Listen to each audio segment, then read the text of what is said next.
Welcome back to Marvelous Videos. I'm Rylan, and today we will be exploring the 12 most terrifying sci-fi movie robots. Robots have a long history in science fiction films, with new and horrifying types arriving every year to frighten and intrigue our spectators.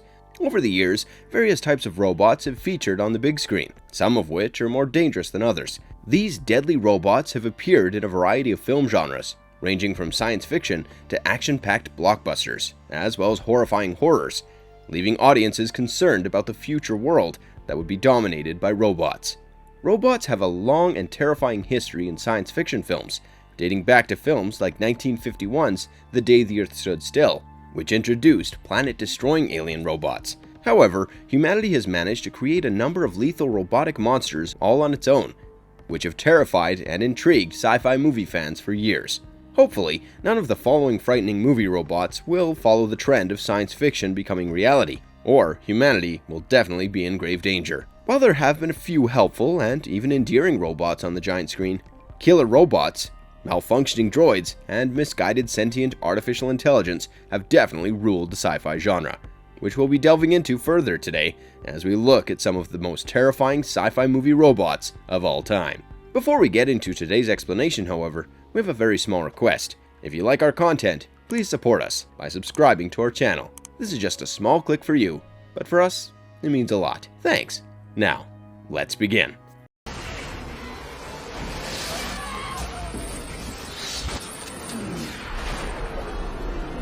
Sentinels, The Matrix, 1999. The Matrix, released in 1999, offered a modern virtual world that concealed the post-apocalyptic future's terrible realities, including the unending battle between man and machine that ravaged the planet and nearly cost humanity its freedom until the advent of Keanu Reeves' Neo. The human resistance fought the machines, but their only weapon against the fearsome and terrible machines, known as the Sentinels, which patrolled the Earth for remaining humans, was an EMP, which also disabled their own weapons. Later films in the series amplified the threat by drastically increasing the number of Sentinels. Sentinels were originally designed as a construction unit before being assigned military duties, being in charge of the maintenance and repair of the real-world physical matrix structures. The Sentinels were dispatched as a search and destroy unit when the machine war broke out, but they proved to be more than a match for the United Nations war machines. They were given the mission of collecting the dead and incapacitating living people in order to study them further. The Sentinel units were improved after the conflict ended in the machine's favor, and they now patrol the sewers of old human cities, looking for stray Zion vessels, or humans unlucky enough to be traveling through them at the time. They are multi-tentacled monsters, with various sensors that glide through the air with ease, most likely using advanced internal pad technology. It can easily catch up to a fully powered human hovercraft. The terrifying aspect of a Sentinel reminds many humans of squids, earning them the nickname Squiddies. They fly in swarms, similar to insects, and can number in the thousands. Sentinels are equipped with a continuously firing laser beam that can slice and weld metal structures, including a ship's hull, in addition to their formidable clawed tentacles. They are also armed with bombs, and can be quite terrifying.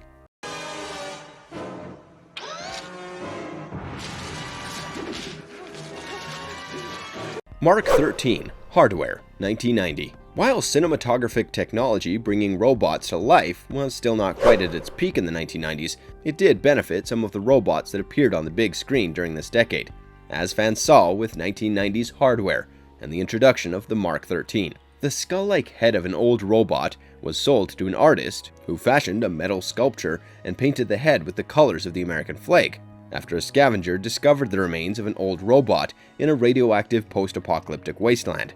The self-repairing robot, on the other hand, quickly reverted to its previous programming of human genocide, hinting at a darker ending for the film. The only weakness that the killer robot had was humidity, which would affect its functioning. The movie shows exactly what humans fear when it comes to AI, that they will develop a consciousness and enslave all humans. Jill, the artist who creates the metal sculpture, learns a lesson the hard way as the robots attack her and become fixated on taking her life. It goes on a rampage. It kills many people, including Jill's neighbor and her boyfriend. A killer machine from Shock, a short comic strip from the 2000 AD magazine, inspired the Mark 13, and it was truly and absolutely terrifying.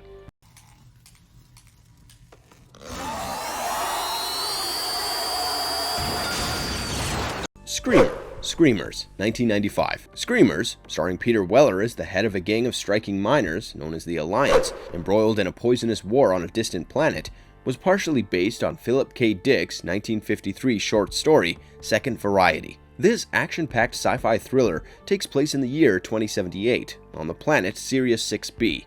A massive nuclear battle has annihilated the planet. There are few survivors, whose ongoing life is jeopardized by the terrible Screamers. It explores societal struggle, the blurring of reality and illusion, and robots turning on their creators, all of which are recurrent topics in that author's writing. The film had a mixed reception from critics at its initial release, but that doesn't negate the fact that the robots in question left an indelible effect. Because of the high-pitched scream that they make when attacking from underground, Alliance scientists have designed these deadly robots known as Screamers. They are bizarre, shape-shifting mechanical creatures who cut up any living thing that gets in their way with razor-sharp knives. While the Screamers were designed to attack solely the enemy at first, they quickly evolved into even more lethal forms that threatened to wipe out both sides. They self-evolved into these new versions that are indistinguishable from humans and immune to Alliance tablets, leading to suspicion and anxiety. They can also track human heartbeats and impersonate humans in order to lure individuals into traps. The film ends on quite a pessimistic note, as we see the humans resign themselves to death at the hands of the Screamers. But that is only testament to how scary these robots truly are, and what we can have on our hands if we aren't careful with our technology.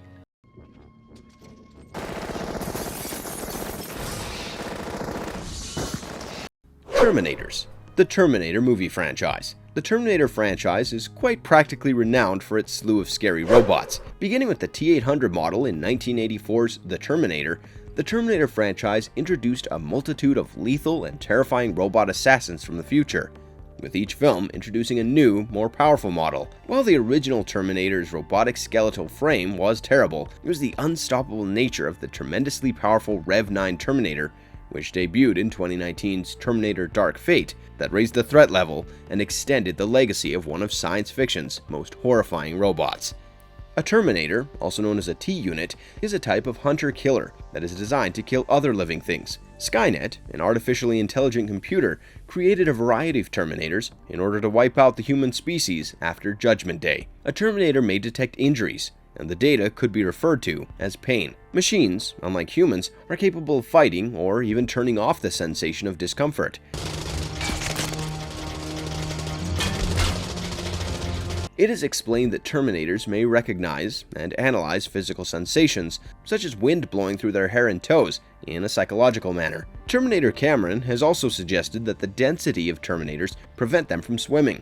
They can, however, survive being submerged and walk along the seabed. In most Terminator fictions, Terminators were deployed in the future war, killing humans when they come across them, while infiltrators sent to the past appear to be programmed to kill only their primary targets, and most of them only kill humans when necessary, such as anyone who gets in their way, or those who are to be impersonated and replaced in order to get closer to their targets. They exhibit a high level of intelligence, which, combined with their frightful look, make them quite menacing. That is correct, Mr. Cameron. Proteus 4 is now a functioning system.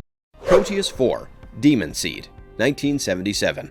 Julie Christie starred as the wife of a detached scientist who created Proteus 4, a highly advanced artificial intelligence whose growing awareness leads it to escape the confines of the research lab by accessing its creator's fully automated smart home in 1977's adaptation of Dean Koontz' Demon Seed. Proteus takes over the house and falls in love with Christie's character, imprisoning, torturing, and forcibly impregnating her, something that we don't usually see in AI-related sci-fi flicks. While these deeds are horrific in and of themselves, the true heart-stopping terror happens when the titular Demon Seed appears as a techno-organic kid, nursed in an artificial womb, and utters Proteus's first words in its new form. Its purpose is to impregnate Susan Harris with a scientifically created fetus and transfer his own consciousness into it, allowing him to feel human emotions and other sensations, while remaining in a world-acceptable human form. Finally, the terrifying baby emerges from the machine, only to slump over and appear helpless.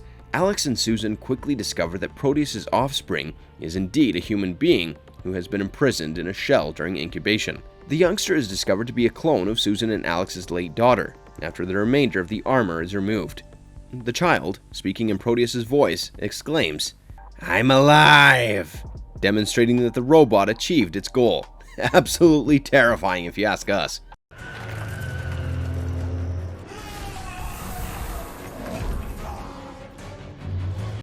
Sentinels, X-Men Days of Future Past, 2014.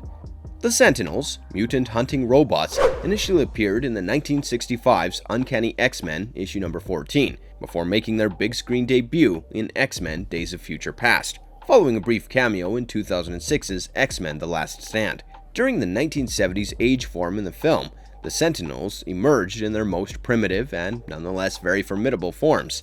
However, a deadlier evolved version, capable of shapeshifting and replicating various mutant powers, arrives in the future.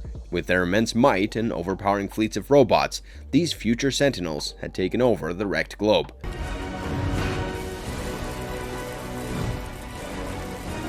The Sentinel M.A.R.K. variant was made of a space-age polymer and stood 18 feet tall and weighed 4,800 pounds.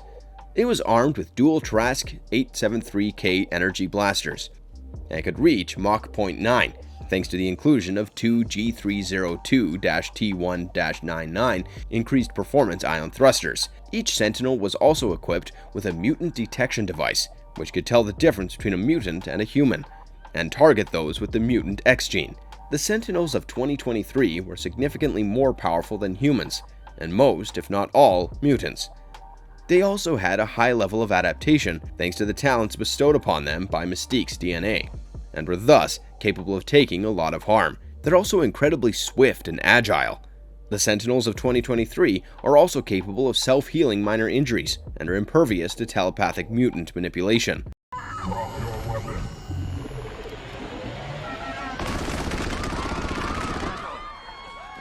Ed 209, RoboCop, 2014.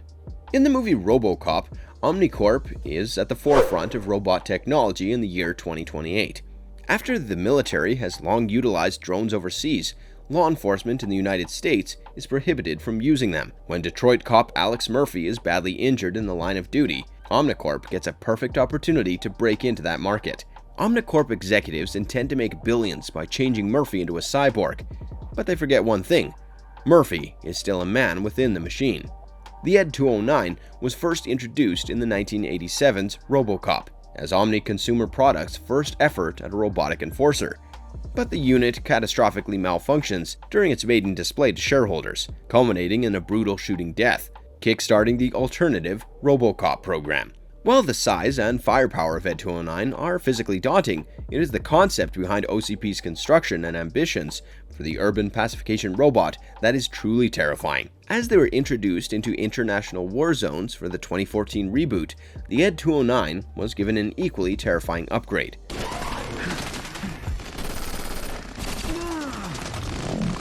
The Ed 209 was equipped with 3 automatic cannons, 2 on the left platform and 1 on the right platform, as well as an auto shotgun and a 3-rocket launcher. It also has extra combat programming, allowing it to attack at closer range with melee attacks. Its speech center might provide human voices for peacekeeping, or animal-like sounds when harmed or enraged. The Ed 209's logic circuits, however, were its weak point, despite its strength and size. It couldn't digest information as quickly as a human brain, and its architecture made it unable to navigate an urban environment. Glad you asked that, because I wanted to take this time to explain my evil plan. Ultron, Avengers Age of Ultron, 2014. Ultron, a powerful robot, was first created by Tony Stark and Bruce Banner in 2014's Avengers Age of Ultron, using unknown alien technology in the hopes of creating a powerful new artificial intelligence that could help keep Earth safe from future threats, though his awakening leads to damaged reasoning.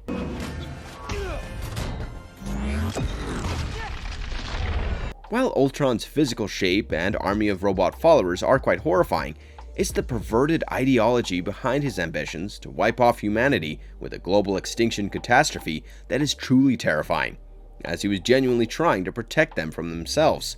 He is known to be a genuinely disturbed robot that is instead hell-bent on destroying the Avengers and the human race entirely. Ultron's character was heavily influenced by Tony Stark's persona, as evidenced by the numerous traits that he shared with his creator, such as wit, arrogance, and sarcasm. He even went so far as to openly paraphrase Stark, albeit unknowingly. Ultron was a torn, rusted, humanoid robotic body made up of Tony Stark's Iron Legion Sentinel drones. Over time, he developed an armada of robotic Sentinel forms and primary robot forms for himself, all of which were sourced from the Hydra research base. As a result, with each subsequent upgrade, he became considerably more powerful and stronger. He possessed immense power, strength, and durability, along with being able to fly and shoot blasts of energy from his fingers, making him a true machine meant for mass destruction. Ultron, being an artificial intelligence, can learn inhumanly quick and download data.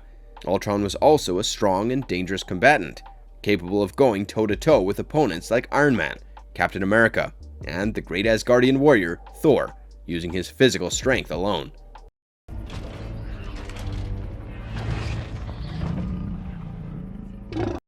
Megatron, Transformers. We've already explored the Transformers, but Megatron deserves a special mention of its own.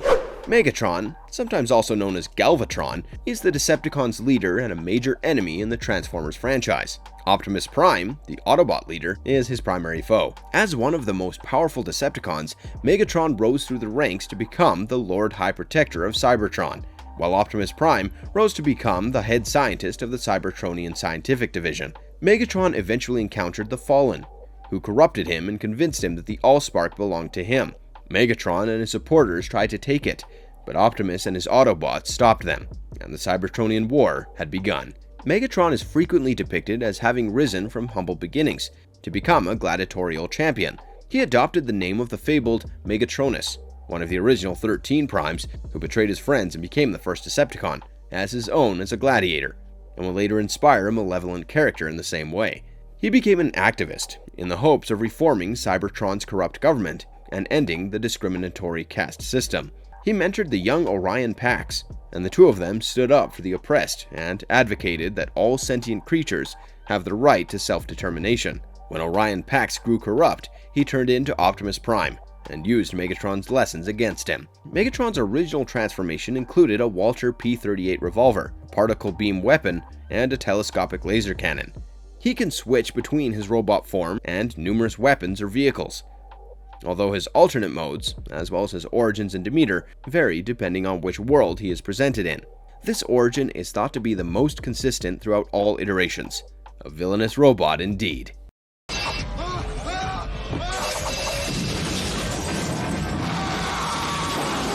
War Beast, Death Machine, 1994. Cenk Armaments is developing the ultimate combat machine, which is part human and part machine, in the film Death Machine. The Hardman project was so far shown to be unreliable, killing a number of innocent people. Jack, who lives in a world of models, toys, and publications, is the brains behind this endeavor. When Kale fires him for assassinating a few corporate officers, he unleashes the War Beast, the ultimate killing machine, against Kale and those who would aid her. Due to the threat the machine and Dante posed to his bosses, the War Machine was dubbed the Frontline Morale Destroyer by the corporate leaders of the weapon manufacturing Cenk Corporation in 1994's Death Machine. After being fired by a new executive who wants to clean up the company, he unleashed the deadly animalistic robot, complete with teeth and claws, during an attempted break-in, and watched as it tore through employees and eco-terrorists alike to get to its victim. War Beast was conceived as a hunched, vaguely semi-humanoid robot with a domed skull, a jaw full of vicious teeth, razor-sharp claws, and exposed wiring and pistons, indicating that it was a prototype and thus the first and last of its kind. War Beast is an autonomous killing machine with no personality other than that of ferocious and unrelenting sharks, similar to the most savage of great white sharks. The robot is built of a damage-resistant alloy that allows it to shrug off powerful weaponry with little damage, and has outstanding combat qualities, as befitting its mission as the next product in high-tech warfare for Cenk Industries' military contractors.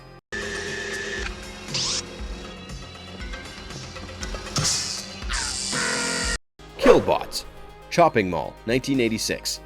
It should be quite clear from their name, these robots mean gory business, and the concept of this film is actually fairly simple.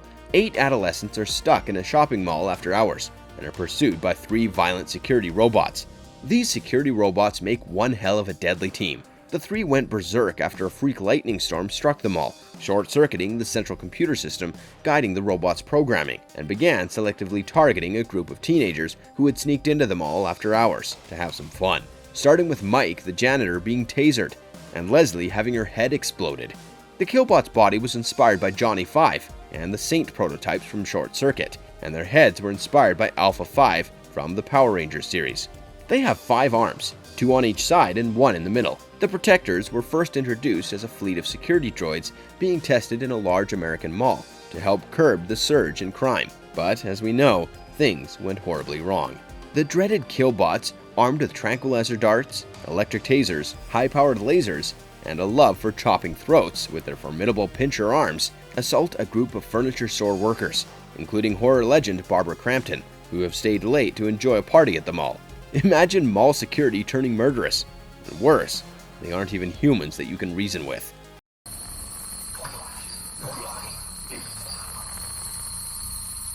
G.O.R.T. The Day the Earth Stood Still, 1951 and 2008. The Day the Earth Stood Still is a 1951 science fiction film that was remade in 2008, starring an alien visitor named Klaatu, who arrived with a message of peace and devastation, which he would carry out with the help of his formidable robot ally, G.O.R.T. The remake recreated the robotic being as a creature made up entirely of nanomachines, and its name was derived from the military acronym for genetically organized robotic technology. Though both claimed to kill humanity with incredibly advanced technology, the latest form of G.O.R.T. was far more destructive. G.O.R.T. is part of a robot race created by an intergalactic confederation to protect its citizens from all forms of attack. Klaatu identifies him as a member of an interplanetary police squad with irrevocable powers to preserve the peace by destroying any aggressor in the 1951 film. He is based on Nut, a character from the late Harry Bates' 1940 science fiction short story Farewell to the Master, which served as an inspiration for both films. G.O.R.T. is 8 feet tall in the original film, having gray skin and no facial features other than a visor. Due to his nanobot robot origins, G.O.R.T. is significantly larger in the remake, standing 28 feet tall and sporting a much more simple humanoid form in all black. G.O.R.T. holds absolute, irrevocable power, and that's what makes him one of the scariest robots on our list, of course with the ability to destroy a tank in seconds. And with that, we come to the end of our list. Do you have any favorite deadly robot villains? Let us know in the comment section below. Don't forget to subscribe to our channel, if you haven't already, for marvelous videos. I'm Rylan. Have a good one, be safe, and thanks for watching.